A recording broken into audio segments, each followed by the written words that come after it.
Hi, good people. Welcome to Actualize It. My name is Emily Kinuthia, and today I want to talk to you about how my husband's vision became our reality. The question I have for you is, are you living somebody else's vision? What do I mean?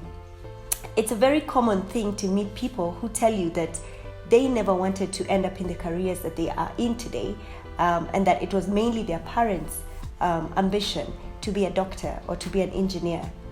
And this was projected on us based on how the focus and emphasis was laid upon certain subjects at the end of the school term. So you scored an A in English or art or music. Well, good for you. But a C- in chemistry or biology was a big no-no. Was that your reality? Well, I know it was for me and for some of my friends. And the truth is, your parents or your teachers had certain expectations that they laid on you. And I call that certain visions that they laid on you.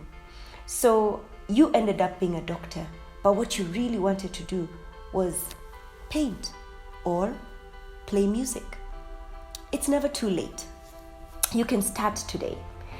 Closer home, let me give you a personal example of how my husband's vision became our reality. A couple of episodes ago, I talked about, my vision to own a Toyota Corolla. I loved Toyota Corollas. I had been, Googling this beautiful white Toyota Corolla. It was just the right size, not too big and not too small. It was feminine. It had a nice shape, and, the color white for me was perfect. I mean, those are the things that were important to me, at least. And I was set. I knew that once I saved enough money, I'd be able to get myself this perfect little white Toyota Corolla.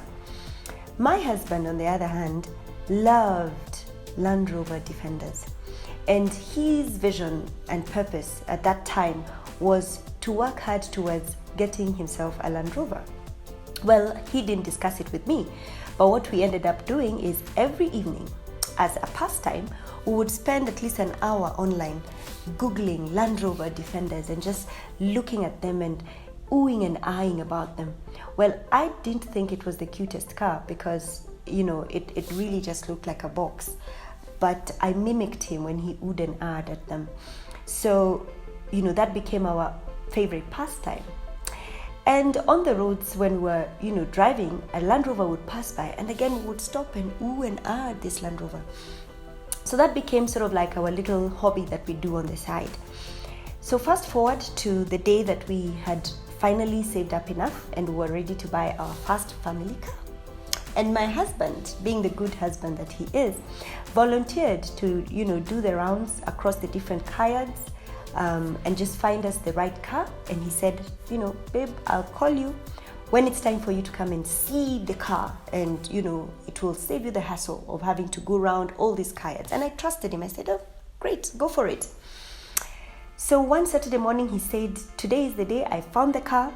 It's perfect. It's, the right car for us, and we are all set. And I was excited. And I remember asking, is it white? And he said, oh, yes, it's white. And I said, oh my goodness, this is it. So we went to this car yard. I still remember where it is. It's somewhere in Hurlingham. And we walked in, and right there in front of me sat the biggest, whitest Land Rover Defender I had ever seen. Firstly, I never thought Land Rovers came in white. So I was so shocked that he found one that was white. And he was so over the moon about it. He invited me to jump in, and I remember I couldn't get in because I was in a skirt. And, the car was a little bit, quite high actually. And I remember thinking to myself, this is ridiculous. This is not the car that I wanted. At least this is not what I envisioned. The reality is, it was my husband's vision. And the truth of the matter is, we had been looking at this vision for months on end every day. And it manifested. It became our reality. Long story short, I ended up driving a Land Rover for 4 years of my life. Now, this is how we ended up living my husband's reality and living his vision. By default, I found myself driving a vehicle that he had envisioned and he had wanted to drive. So is this a reality for you? The question here is, are you living somebody else's vision? Are you living the purpose and the vision that you want for yourself, or are you living somebody else's vision? I think it's time to self-evaluate. It took me a long time to realize that Land Rovers are great cars, but it's not my cup of tea. So I finally made the decision to go ahead and get myself a different kind of car.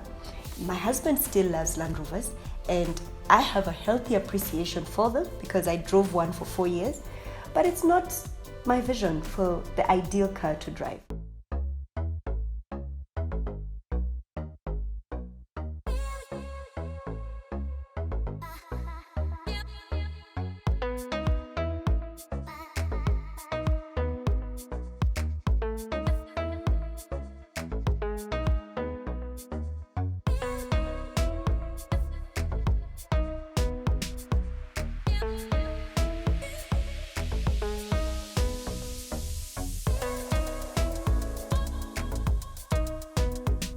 My name is Emily Kinuthia, and I'll see you next time on Actualize It.